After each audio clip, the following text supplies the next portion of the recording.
እስካሁን እዚህ አካባቢዎች ላይ ምርጫ ይደረጋል አይደረግም የሚል ያወጣው ይፋዊ መረጃ የለም። ያ እስከሚሆን ድረስ በሁሉም አካባቢዎች ላይ ምርጫ ክልሎች ላይ ይሄ የዕጣ አወጣጥ ስነ ስርዓት የሚቀጥል ነው የሚሆነው። የአሜሪካ የውጭ ጉዳይ ሚኒስቴር እሁድ ዕለት በዓለም ዙሪያ ለሚገኙ የአሜሪካ ዜጎች ከፍተኛ ጥንቃቄ እንዲያደርጉ የሚያሳስብ ጥብቅ የጉዞ ማስጠንቀቂያ አውጥቷል። የውጭ ጉዳይ ሚኒስቴሩ ባወጣው ዝርዝር መግለጫ ላይ እንዳመላከተው በዓለም ዙሪያ በተለይም በመካከለኛው ምስራቅ ቀጠና የሚገኙ አሜሪካውያን ከምንም ጊዜም በላይ ከፍተኛ ጥንቃቄ ሊያደርጉ ይገባል ብለዋል። የፍሎሪዳ ውይይት በዋናነት በፕሬዝዳንት ዶናልድ ትራምፕ አስተዳደር ግፊት የተጀመረ ሲሆን የሩሲያ ተወካዮች አለመገኘት ደግሞ የውይይቱን ውጤታማነትና የወደፊት አቅጣጫ በጥያቄ ምልክት ውስጥ ጥሎታል። ተከሳሽም መከላከያ መልሱን ሲያቀርብ ሊከላከልለት የሚችለውን የሰነድ ማስረጃና የሰው ምስክር ዝርዝሩ ማቅረብና በእጁ የማይገኙ ወይም በራሱ አቅም ማቅረብ የማይችላቸውን የሰነድ ማስረጃ በፍርድ ቤቱ በኩል እንዲቀርብለት ማመልከት ይኖርበታል። ሰላም ጤና ይስጥልን ውድ የሀገሬ ቴሌቪዥን ተመልካቾች እንደምናላችሁ። ከሀገሬ ቴሌቪዥን የሰዓቱን መረጃዎች ይዘን ቀርበናል። ከመረጃዎቹ ጋር ሙሴ ከበደ ነኝ። እስከ ፍጻሜው አብራችሁን ቆዩም። በቀዳሚነት የተመለከትናቸው ርዕሰ ጉዳዮች አልፋለሁ።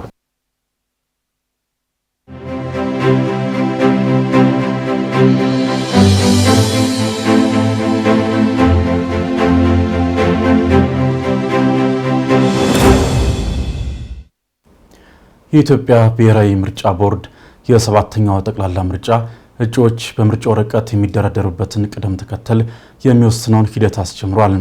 ለ10 ቀናት ቆይታ ያደርጋል የተባለው ይህ ሂደትም በምርጫ ክልል ደረጃ የፓርቲና የግል እጩዎች ዕጣ የሚያወጡበት ስለመሆኑም ተነግሯል። ስባለው ጋሻው የኢትዮጵያ ብሔራዊ ምርጫ ቦርድ በሰባተኛው ጠቅላላ ምርጫ የሚወዳደሩ የፓርቲ እጩዎችና የግል እጩዎች በምርጫ ክልል ደረጃ በምርጫ ወረቀቶች ምልክቶቻቸው የሚቀመጥበትን ቅደም ተከተል በዕጣ ለመለየት የሚያስችለውን ሂደት አስጀምሯል። ለ10 ቀናት ያህል በሚዘልቀው በዚህ ሂደት ፓርቲዎች በተወካዮቻቸው በኩል እንደሚሳተፉ የገለጹት የቦርዱ ዋና ሰብሳቢ ሜላትወርቅ ኃይሉ ሂደቱ ከምርጫ ቁሳቁስ ዝግጅት ጋር እንዲሁም ከሌሎች ጉዳዮች ጋር በተገናኘ ወሳኝ መሆኑን ገልጸዋል። ሁሉም በእጩነት የተመዘገቡ የፖለቲካ ፓርቲዎችና የግል እጩዎች እንዲካፈሉበት ይጠበቃል። በተለይም የፓርቲ መሪዎች በዚህ በዕጣ አወጣጡ ላይ ራሳችሁ እንድትገኙ፣ እናንተ መገኘት ካልቻላችሁ ደግሞ የሚመጡት ተወካዮቻችሁ ከዕጣ አወጣጡ በኋላ በሚደረገው ድርድር ላይ በሚቀመጠው ወይም ፕሪንት አውት በሚደረግበት ሰነድ ላይ የመፈረም ስልጣን እንዳላቸው ጭምር በመወከል መላክ እንዳለባቸው በደብዳቤያችን አሳውቀናል። ይህ ሂደት እንግዲህ በጣም ሰፋ ያለ ሂደት በመሆኑ በተለያየ ቡድን ተከፋፍሎ ለቀጣይ 10 ቀናት የሚከናወን ይሆናል። ስራው በጊዜ የተገደበ ነው። ይሄንን ዕጣ ካወጣን በኋላ ለባሎት ዝግጅት ማድረግ አለብን። ባሎቱ ከኢትዮጵያ ውጭ ሄዶ ነው የሚታተመው። ያንን ለማድረግ በምናደርገው ሂደት ቀን አስፈላጊ በመሆኑ በተሰጠን የስራ መርሃ ግብር መሰረት ሁላችንም ተባብረን ውጤታማ የሆነ የዕጣ አደራደር ስራ እንሰራለን ብዬ አስባለሁ። የፓርቲ ተወካዮች እንዲሁም የግል እጩዎች በየምርጫ ክልሉ በዕጣ ቅደም ተከተል የሚወጣበትን ሂደት እንደሚታደሙ ይጠበቃል ያሉት የቦርዱ የቅርንጫፍ ጽሕፈት ቤቶች ማስተባበሪያ ስራ ክፍል ኃላፊ ቀነኒን ሰርሞ በሂደቱ የማይገኙ የፓርቲዎችና የግል እጩዎች የወጣላቸውን ዕጣ እንዲያውቁ እንደሚደረግ ተናግረዋል። በተለያዩ ክልሎች የተደራጁ ዴስኮች ወይም ቡድኖች አሉን። የተለያዩ ባለሙያዎችና የተመደበላቸው የስራ ኃላፊነት አለ። እነዚህ ክልሎች ውስጥ ደግሞ ቦርዱ ምርጫ የሚያከናውንባቸው በህዝብ ተወካዮችና በክልል ምክር ቤት የምርጫ ክልሎች ይገኛሉ። እነዚህ ምርጫ ክልሎች ፕሮግራም ወጥቶላቸው በየቀኑ በሁሉም ክልሎች ላይ የሚገኙ ምርጫ ክልሎች በወጣው ፕሮግራም መሰረት የዕጣ አወጣጥ ስነ ስርዓት ይከናወናል።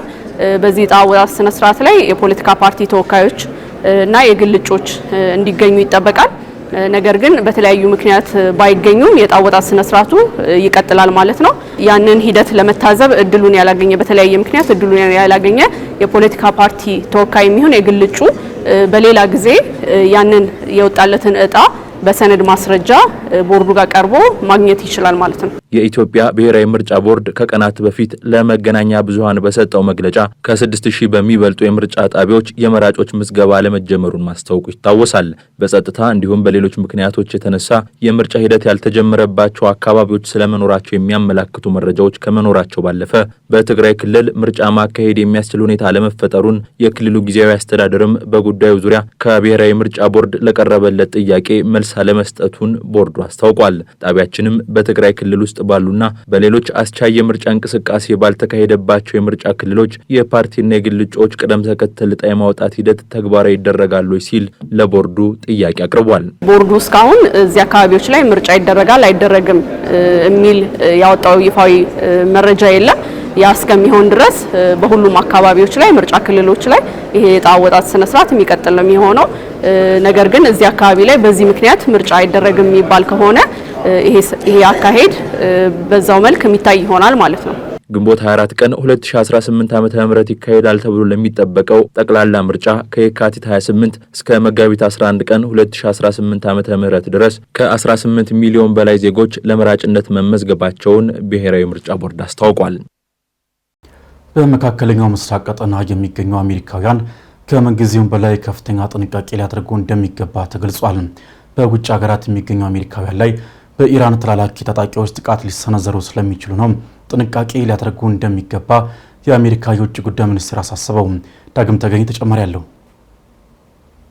በአሜሪካና በኢራን መካከል ወደ ላቀና እጅግ አደገኛ ደረጃ እየተሸጋገረው ወታደራዊ ፍጥጫ ከመደበኛ ወታደራዊ ኢላማዎች አልፎ የሲቪል ማህበረሰቡን መሰረተ ልማቶች ወደ ማውደም አቅጣጫ ማምራቱን ተከትሎ ዓለም አቀፉ ማህበረሰብ በከፍተኛ ስጋት ውስጥ ወድቋል። ይህ የ3 ሳምንታት ዕድሜ ያስቆጠረው ጦርነት ከቀን ወደ ቀን መልኩን እየቀየረ የመጣ ሲሆን በተለይም የዓለምን የኢኮኖሚ፣ የዲፕሎማሲ፣ የደህንነትና የሰብአዊነት ምሰሶዎችን መሰረት ያናጋ አዲስ የውጥረት ምዕራፍ ላይ ደርሷል። ሁኔታው ከቁጥጥር ውጭ እየሆነ መምጣቱን ተከትሎ የአሜሪካ የውጭ ጉዳይ ሚኒስቴር እሁድ ዕለት በዓለም ዙሪያ ለሚገኙ የአሜሪካ ዜጎች ከፍተኛ ጥንቃቄ እንዲያደርጉ የሚያሳስብ ጥብቅ የጉዞ ማስጠንቀቂያ አውጥቷል። የውጭ ጉዳይ ሚኒስቴሩ ባወጣው ዝርዝር መግለጫ ላይ እንዳመላከተው በዓለም ዙሪያ በተለይም በመካከለኛው ምስራቅ ቀጠና የሚገኙ አሜሪካውያን ከምንም ጊዜም በላይ ከፍተኛ ጥንቃቄ ሊያደርጉ ይገባል ብለዋል። ሚኒስትሩ አክለውም አልፎ አልፎ የተለያዩ ሀገራት የአየር ክልሎች በድንገት ሊዘጉ ስለሚችሉ ይህ ሁኔታ ያልተጠበቀ የጉዞ መስተጓጎል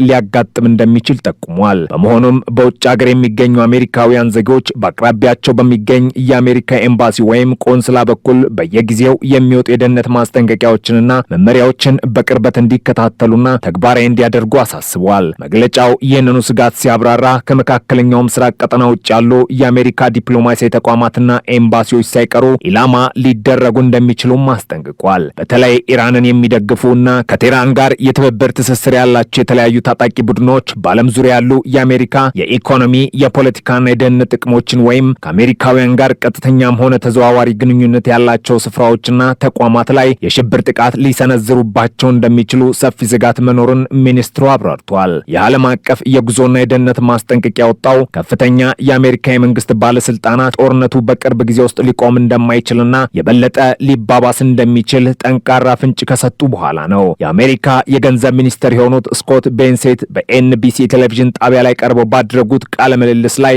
አሜሪካ ይህንን ጦርነት በገንዘብና በሎጂስቲክስ ለመደገፍ የሚያስችል በቂ የሆነ ብሔራዊ ሀብትና የኢኮኖሚ አቅም እንዳላት አረጋግጠዋል። ሚኒስትሩ በዚህ ማብራሪያቸው ላይ የስትራቴጂካዊ እርምጃን አስፈላጊነት ሲጠቅሱ አንዳንዴ ውጥረትን በዘላቂነት ለማርገብና ሰላምን ለማምጣት ሲባል በመጀመሪያ ደረጃ ሁኔታዎችን ሆን ብሎ ማባባስና ጠላትን በኃይል ማንበርከክ ያስፈልጋል ሲሉ ተናግረዋል። የአባባላቸው የዋሽንግተን አስተዳደር በኢራን ላይ የሚወስደውን ወታደራዊ እርምጃ ይበልጥ ለማጠናከር መወሰኑን በግልጽ የሚያሳይ ሆኖ ማለፉን ዘገባው አመላክቷል። የሆርሙዝ ሰርጥ ሙሉ በሙሉ ይዘጋል፣ የወደሙት የኃይል ማመንጫዎቻችን ሙሉ በሙሉ ዳግም ተገንብተው እስኪያልቁ ድረስም ይህ መስመር ለማንም ክፍት አይሆንም ሲል አስታውቋል። በተመሳሳይ የኢራን የሃተም አልአኒቢያ ወታደራዊ እዝ ጠቅላይ መምሪያ በትናንትናው ዕለት ባወጣው መግለጫ የዩናይትድ ስቴትስ ጦር የኢራን የነዳጅና የኤነርጂ ተቋማት የሚመታ ከሆነ በክልሉ የሚገኙትን ሁሉንም የአሜሪካ አሜሪካና አጋሮቿን የኃይል የኢንፎርሜሽን ቴክኖሎጂና የውሃ ማጣሪያ ጣቢያዎች ላይ ኢላማ እንደሚያደርግ በድጋሚ አረጋግጧል። እነዚህ ወሳኝ የሆኑ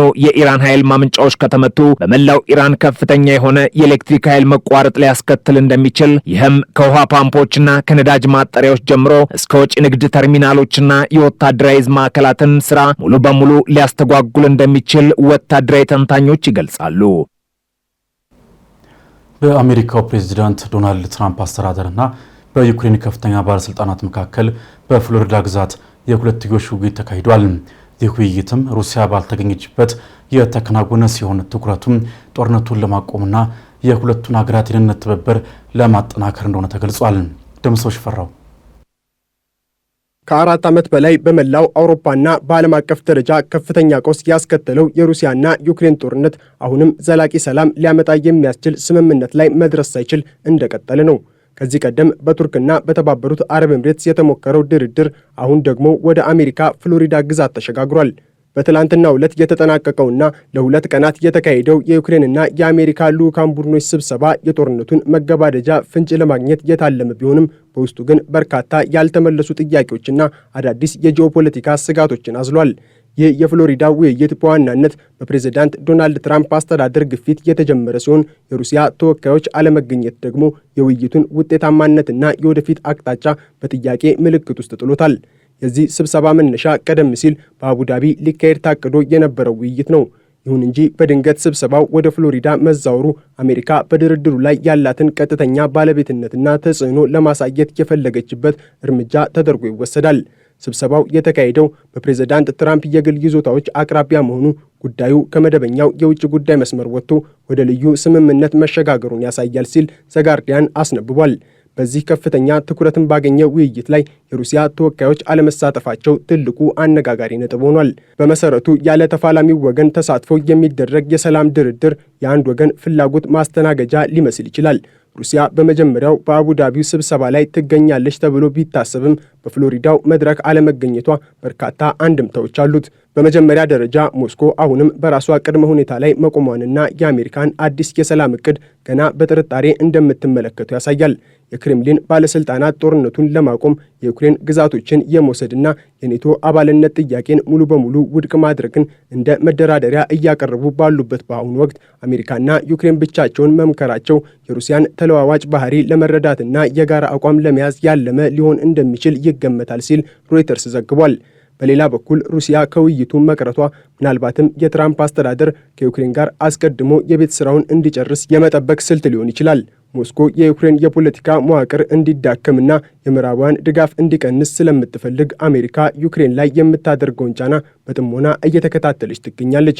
ሩሲያ ባለመገኘቷ የተነሳ የሰላም ንግግሩ ጎዶሎ ቢሆንም በምርኮኛ ልውውጥ ዙሪያ የተገኙት ፍንጮች ግን ዲፕሎማሲው በሌላ መስመር እየሰራ መሆኑን ያሳያል። ፕሬዝዳንት ዘለንስኪ ምርኮኞችን መለዋወጥ መቻሉ ዲፕሎማሲ እየሰራ መሆኑን ማረጋገጫ ነው በማለት ለዚህ የተስፋ ጭላንጭል እውቅና ሰጥቷል። በፍሎሪዳ ውይይት ላይ በዝርዝር ከቀረቡት ነጥቦች መካከል የአሜሪካው አዲስ የሰላም እቅድ ቀዳሚው ነው። ይህ እቅድ 2 ዋና ዋና ምሰሶዎች አሉት። አንደኛው ዩክሬን የተወሰኑ ግዛቶቿን ማለትም በዶንባስ አካባቢ የሚገኙትን ለሩሲያ አሳልፋ እንድትሰጥ የሚጠይቅ ሲሆን፣ ሁለተኛው ደግሞ በአገሪቱ አዲስ ፕሬዝዳንታዊ ምርጫ እንዲካሄድ የሚጠይቅ ነው። ፕሬዝዳንት ዘለንስኪ ለዚህ እቅድ ያላቸው አቋም እጅግ ውስብስብ ነው። በአንድ በኩል የአሜሪካን ወታደራዊና ኢኮኖሚያዊ ድጋፍ ለማቆየት የዋሽንግተንን ፍላጎት ማዳመጥ ይኖርባቸዋል። በሌላ በኩል ደግሞ ግዛትን አሳልፎ መስጠት በዩክሬን ሕዝብና በወታደራዊ አመራሩ ዘንድ እንደ ክህደት ሊቆጠር ይችላል። የዘለንስኪ የስልጣን ዘመን በይፋ ማብቃቱ በትራምፕ አስተዳደር ዘንድ እንደ ሕጋዊ ክፍተት እየታየ ነው። ዘለንስኪ ለምርጫው ጥያቄ የሰጡት ምላሽ ብልህነት የተሞላበት ነው።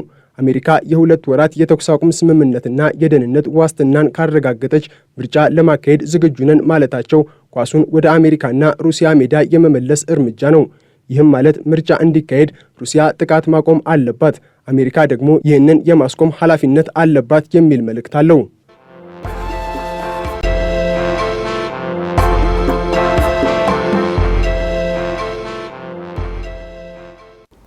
ወደ አጫጭር መረጃዎቻችን አለፍን።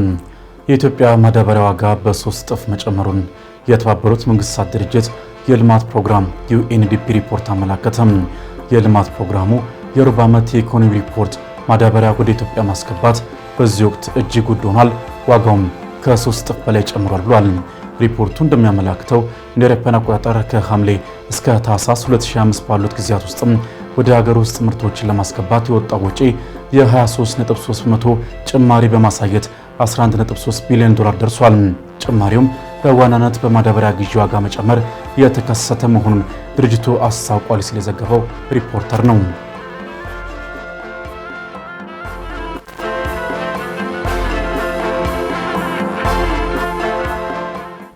የኮንትሮባንድ ዕቃ ጭኖ ሲጓዝ የተገኘ ተሽከርካሪ እንዲወረስ የሚያደርግ የጉምሩክ ረቂቅ ማሻሻያ አዋጅ ቀረበ። የኮንትሮባንድ ዕቃ ጭኖ ሲጓዝ የተገኘ ተሽከርካሪ የጣለበት የነበረውን 100 ሺህ ብር ቅጣት በመሻር ሙሉ በሙሉ ተሽከርካሪው እንዲወረስ የሚያደርግ የጉምሩክ ረቂቅ ማሻሻያ አዋጅ ለሕዝብ ተወካዮች ምክር ቤት ቀርቧል። ለሕዝብ ተወካዮች ምክር ቤት የቀረበው ይኸው የጉምሩክ አዋጅ ማሻሻያ ረቂቅ ሰነድም በኮንትሮባንድ የተሰማሩ ተሽከርካሪዎች ባለቤቶች በወንጀሉ ተሳታፊ ባልሆኑበት ሁኔታ ንብረታቸው እንዲወረስ መደረጉም ፍትሐዊ አይደለም በሚል ምክንያት በአዋጅ ቁጥር 1160 ህዝባር 2011 አንቀጾ ተሻሽሎ የተሽከርካሪው ባለቤት 100 ሺህ ብር እንዲቀጣ መደንገጉ ይታወሳል። ሆኖም በተሽከርካሪ ባለቤቶች የሚቀጡት የገንዘብ መጠን 100 ሺህ ብር በመሆኑ ይህን ደግሞ ኮንትሮባንድ እንደሚያስፋፋ በመረጋገጡ የኮንትሮባንድ ዕቃ ጭኖ ሲጓዝ የነበረ ተሽከርካሪ እንዲወረስ የሚያስችል አንቀጽ በማሻሻያው መካተቱ ተዘግቧል።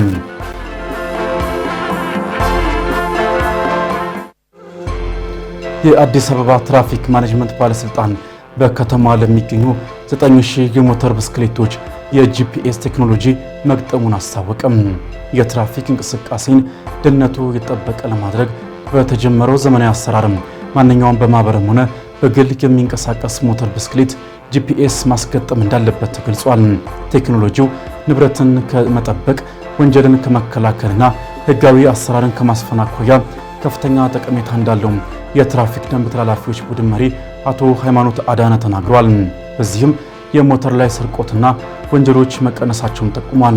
በሌላ በኩል ተቋሙ በጀመረው አውቶማቲክ የቁጥጥር ስርዓት መሰረትም የጭንቅላት መከላከያ ሄልሜት ሲያደርጉ ወይም የጫኑ ሰው ማሰራቸውን ሲያረጋግጡ ያሽከረከሩ 120 ሞተረኞች መቀጣታቸውን ባለስልጣኑ አስታውቋል።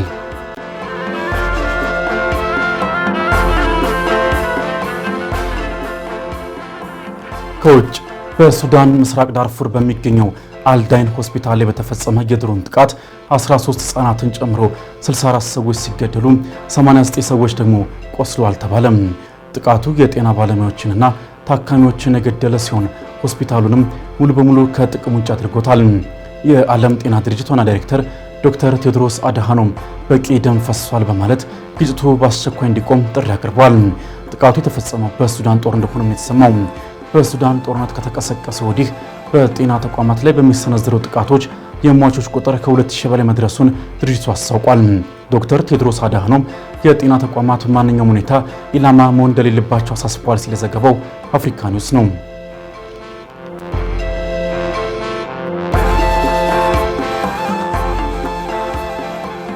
በመጨረሻም የአሜሪካው ፕሬዝዳንት ዶናልድ ትራምፕ በኢራን የኃይል ማመንጫዎች ላይ ሊፈጸም የነበረውን ጥቃት ለ5 ቀናት አራዘሙም። የአሜሪካው ፕሬዝዳንት ዶናልድ ትራምፕ ከቴህራን ጋር ጥሩና ውጤታማ ንግግር ማድረጋቸውን በመግለጽ በሀገሪቱ የኃይል ማመንጫዎችና የኢነርጂ መሰረተ ልማቶች ላይ ሊሰነዘር የነበረውን ወታደራዊ ጥቃት ለ5 ቀናት እንዲዘገይ ትዕዛዝ ማስተላለፋቸውን አስታውቋል። ፕሬዝዳንቱ በትሩዝ ሶሻል ማህበራዊ ገጻቸው ባሰፈሩት መልእክትም ባለፉት 2 ቀናት አሜሪካና ኢራን በመካከለኛው ምስራቅ ያለውን ግጭት ሙሉ በሙሉ እልባት ለመስጠት የሚያስችል በጣም ጥሩና ውጤታማ ውይይት አድርገዋል ብሏል። ሆኖም ስለ ውይይቱ ከኢራን በኩል የተባለ ነገር የለም። ፕሬዝዳንት ትራምፕም ለቴህራን የ48 ሰዓታት የጊዜ ገደብ ሰጥተው የነበረ ሲሆን በዚህ ጊዜ ውስጥም የሆርሙዝ ወሽመጥ ለሁሉም መርከቦች ክፍት ካልተደረገም አሜሪካ የኢራን የኃይል ማመንጫዎችን እንደምታጠፋ አስጠንቀው ነበር።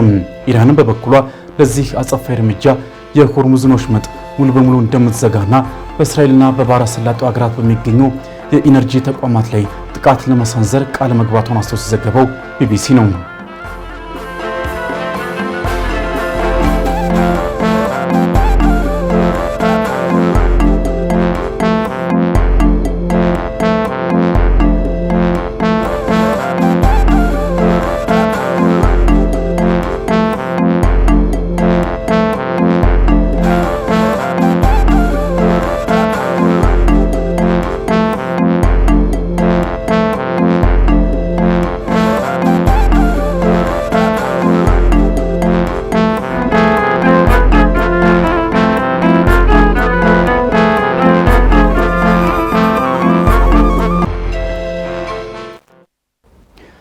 የአፍሪካ አየር መንገዶች በወቅታዊ የነዳጅ እጥረት ሳቢያ ለከፍተኛ ጫናና ኪሳራ የተዳረጉ ስለመሆኑ ተገልጿል።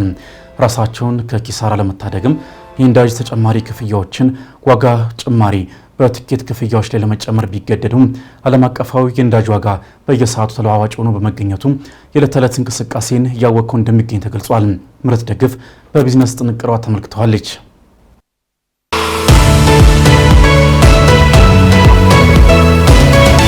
ዓለም አቀፍ የነዳጅ ገበያ በአፍሪካ የሚገኙ አየር መንገዶች ላይ ከፍተኛ ጫና እያስከተለ መሆኑ ተነግሯል።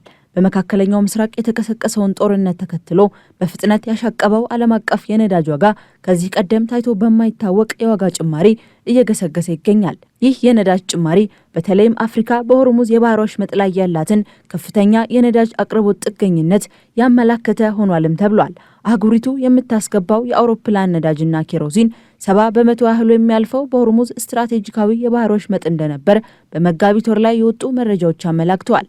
ይሁን እንጂ ኢራን የነዳጅ ማስተላለፊያው ላይ በወሰደችው የእገዳ እርምጃ የዓለም የነዳጅ ምርት አቅርቦትን በ25% እንደቀነሰው ተጠቁሟል። ይህ ድንገተኛ ክስተት የአየር መንገዶች የነዳጅ ዋጋን በከፍተኛ ሁኔታ እንዲያሻቅብ በማድረጉ የአፍሪካ አየር መንገዶች የህልውና አደጋ እንደተጋረጠባቸው ተዘግቧል። በአህጉሪቱ የሚገኙ አየር መንገዶች ከጠቅላላ የስራ ማስኬጃ ወጪያቸው ከ30 እስከ 40% ይይዛል የተባለው ይኸው የነዳጅ ወጪ ከሌሎች ዓለም አቀፍ አየር መንገዶች ጋር ሲነጻጸር እጅግ ብልጫ ያለው ሆኖ ታይቷል። በተለይም አነስተኛ ክፍያ የሚጠየቁ የአፍሪካ አየር መንገዶች ወጪ 50% የደረሰ ሲሆን ይህም አየር መንገዶቹ ያገኙት የነበረውን ትርፍ በማሳጣት ለኪሳራ እየዳረጋቸው መሆኑን አፍሪካን ኒውስ በዘገባው አመላክቷል። ዓለም አቀፋዊ የነዳጅ ዋጋ በየሰዓቱ ተለዋዋጭ እየሆነ በመምጣቱ ከኪሳራው በተጨማሪ የአየር መንገዶቹን የዕለት ተዕለት እንቅስቃሴ እያወከው ይገኛል። በተለይም አየር መንገዶች የረጅም ጊዜ በረራ ፕሮግራሞችን ለማዘጋጀትና የትኬት ዋጋዎችን ለመተመን ባለመቻላቸው አስቸጋሪ ሁኔታ ውስጥ ገብተዋል። ይህንን ለመከላከልና አየር መንገዶቹ የሚደርስባቸውን የከፋ ኪሳራ ለመቀነስ የነዳጅ ተጨማሪ ክፍያዎችን ዋጋ ጭማሪ በትኬት ክፍያዎች ላይ ለመጨመር ተገደዋል። አፍሪካ ምንም እንኳን የድፍድፍ ነዳጅ ዘይት አምራች ብትሆንም ባለባት የነዳጅ ማጣሪያ ፋብሪካዎች እጥረት ግን ነዳጅን ከውጭ ለማስመጣት የምታደርገውን ጥረት አዳጋች አድርጎባታል። አየር መንገዶች አሁን ያለውን አስቸጋሪ ወቅት ለማለፍ የበረራ መስመሮችን ለመቀነስና አዳዲስ የነዳጅ ቆጣቢ አውሮፕላኖችን የመጠቀም አማራጮችን እያፈላለጉ ቢሆንም የሆርሙዝ ወሽመጥ እገዳ እስካልተነሳ ድረስ ግን ጫናው ተባብሶ እንደሚቀጥል ተገልጿል። አየር መንገዶቹ ለተጓዦች የሚሰጡት አገልግሎትም በዚህ ሳቢያ ሊስተጓጎል እንደሚችልና የጉዞ ወጪም ከዚህ ቀደም ታይቶ በማይታወቅ ሁኔታ ሊጨምር እንደሚችል የዘርፉ ባለሙያዎች ማስቀመጣቸውን ፋይናንሻል ኮንቴንት አስነብቧል። ከዚሁ ጋር በተያያዘም በዓለም አቀፍ የአክሲዮን ገበያ ላይ አየር መንገዶች የነበራቸው ድርሻ ውድቀት እያሳየ መሆኑ ተጠቁሟል። እንደ ዴልታና ዩናይትድ ያሉ ግዙፍ ኩባንያዎች የአክሲዮን ዋጋቸው ሲቀንስ የአውሮፓና አፍሪካ አየር መንገዶችም በተመሳሳይ የገንዘብ ውጥረት ውስጥ ናቸው ተብሏል። በተለይም እንደ ዊዝ ኤር ያሉ አየር መንገዶች በሚሊዮን የሚቆጠር ዶላር ኪሳራ እንደሚገጥማቸው ይፋ አድርገዋል። ይህ በእንዲህ እንዳለ የኢትዮጵያ አየር መንገድ በወቅታዊ የነዳጅ ጉዳይ ሳቢያ ለኪሳራ አለመጋለጡን በመጥቀስ የትኬት ዋጋ ጭማሪ ከማድረግ ጀምሮ ሌሎች የመፍትሄ አማራጮችን የመፈለግ ስራዎችን እየሰራ እንደሚገኝ የአየር መንገዱ ዋና ስራ አስፈጻሚ አቶ መስፍን ጣሰው ከሳምንታት በፊት ለመገናኛ ብዙሃን ምላሽ መስጠታቸው ይታወሳል።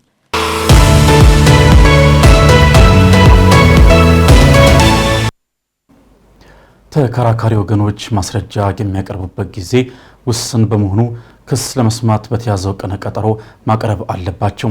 ከሳሽ ክሱን ሲያቀርብም በማስረጃነት ዘርዝሮ በማቅረብ ክስ ለመስማት ቀጠሮ በተያዘለት ዕለትና ክስ ለመስማት ደግሞ ያላቀረባቸውን የሰነድ ማስረጃዎች በቀዳሚው ቀነ ቀጠሮ ማቅረብም ይኖርበታል። ተከራካሪ ወገኖች በፈለጉበት ጊዜ ማስረጃ እንዴት ማቅረብ ይችላሉ? የዛሬው ከጠበቃው ጋር ጥንቅራችን ትኩረት ነው። ወደዛው እንለፍ። ጤና ይስጥልን። ጠበቃ እንዳርጌ ካሴ ነኝ። በክርክር ወቅት የሰነድ ማስረጃ መቼ ሊቀርብ እንደሚችል ገነ ከመረጃ ላካፍላችሁ። ተከራካሪ ወገኖች በፈለጉ ጊዜ ትንፋሽ እየሰበሰቡና እረፍት እየወሰዱ የሚያቀርቡት የሰነድ ማስረጃ ሊኖር አይገባም። የሰነድ ማስረጃ መቅረቢያ ጊዜ ገደብ ካልተበጀለት በዚያው ዕለት የክርክር ማቆሚያ ሊኖረው አይችልም። በመሆኑም ከሳሽ ክሱን ሲያቀርብ አለኝ የሚለውን የሰነድ ማስረጃ የሰው ምስክር ዘርዝሮ ሊያቀርብ ይገባል። በእጁ ላይ የማይገኙ ከሌላ ሶስተኛ ወገን የሚገኙት የሰነድ ማስረጃዎችን ምን ሊያስረዱ እንደሚችሉ በአቤቷ ላይ በመግለጽ በፍርድ ቤቱ እገዛ እንዲቀርብለት መጠየቅ ይኖርበታል። ተከሳሽም መከላከያ መልሱን ሲያቀርብ ሊከላከልለት የሚችለውን የሰነድ ማስረጃና የሰው ምስክር ዝርዝሩ ማቅረብና በእጁ የማይገኙ ወይም በራሱ አቅም ማቅረብ የማይችላቸውን የሰነድ ማስረጃ በፍርድ ቤቱ በኩል እንዲቀርብለት ማመልከት ይኖርበታል። ተከራካሪ ወገኖች ራሳቸው ወይም ወኪሎቻቸው በእጃቸው የሚገኘውን ወይም ለማቅረብ የሚችሉትን ወይም ለክርክራችን ይጠቅመናል ብለው የሚያምኑበትን ወይም ፍርድ ቤቱ እንዲቀርብ የጠየቀውንና አስቀድመው ፍርድ ቤት ያላቀረቡትን የጽሁፍ ማስረጃ ሁሉ ክስ ለመስማት ቀጠሮ በተያዘበት ዕለት የሚቀርቡ የሰነድ ማስረጃዎች ቀደም ብሎ ክስ ወይም መከላከያ መልስ ሲቀርብ ተያይዘው ቀርበው ከነበሩት የሰነድ ማስረጃዎች በተጨማሪ ሌሎች የሰነድ ማስረጃዎች የሚቀርቡበት ስርዓት ነው። ተከራካሪ ወገን ቀደም ብሎ ክሱን ሲያቀርብ ወይም መከላከያ መልስ ሲሰጥ አያይዞ ማቅረብ የነበረበትን የሰነድ ማስረጃ ክስ ለመስማት በተያዘው ቀነ ቀጠሮ ያቀርባል ሲባል ቀደም ብሎ ክሱን ሲያቀርብ ወይም መከላከያ መልሱን ሲያዘጋጅ በእጁ ያልገባ ግን መኖሩ የተረጋገጠ የሰነድ ማስረጃ ሊሆን ይችላል። እንዲሁም በወቅቱ ክሱን ሲያቀርብ ለማያያዝ ጊዜ ሳይበቃው ክስ ለመስማት በተያዘው ቀጠሮ አቀርባለሁ ያለውን የሰነድ ማስረጃ ብቻ ሳይሆን የከሳሽ ክስ በተከፈተበት ዕለትና ክስ ለመስማት በተሰጠው ቀጠሮ ባሉት ቀናት መካከል ተከራካሪ ወገን ያገኘውን ጠቃሚ ማስረጃ ክስ ለመስማት በተያዘው ቀጠሮ የመዝገቡ አካል እንዲሆንለት ማድረግ ይችላል። ተከራካሪ ወገኖች ክስ ለመስማት በተያዘው ቀነ ቀጠሮ የሰነድ ማስረጃ ለማቅረብ ያልቻሉበትን በቂ ምክንያት በመሐላ ቃል በመግለጽ የክርክራቸው አካል እንዲሆን ማድረግ ይችላሉ። በአጠቃላይ ተከራካሪ ወገኖች ማስረጃ የሚያቀርቡበት ጊዜ ውስን ሲሆን ከሳሽ ክሱን ሲያቀርብ በማስረጃነት ዘርዝሮ በማቅረብ ተከሳሽ መከላከያ መልሱን ሲያዘጋጅ ከመከላከያ መልሱ ጋር ዘርዝሮ በማቅረብ ክስ ለመስማት ቀጠሮ በተያዘበት ዕለትና ክስ ለመስማት ያላቀረባቸውን የሰነድ ማስረጃዎች በቀዳሚው ቀነ ቀጠሮ ማቅረብ ያልቻለበትን በቂ ምክንያት በመግለጽ ከውሳኔ በፊት ሊቀርብ እንደሚገባ መገንዘብ ከወዲሁ ለክርክር ዝግጅት ጠቃሚ መሆኑን መረዳት ያስፈልጋል። አመሰግናለሁ።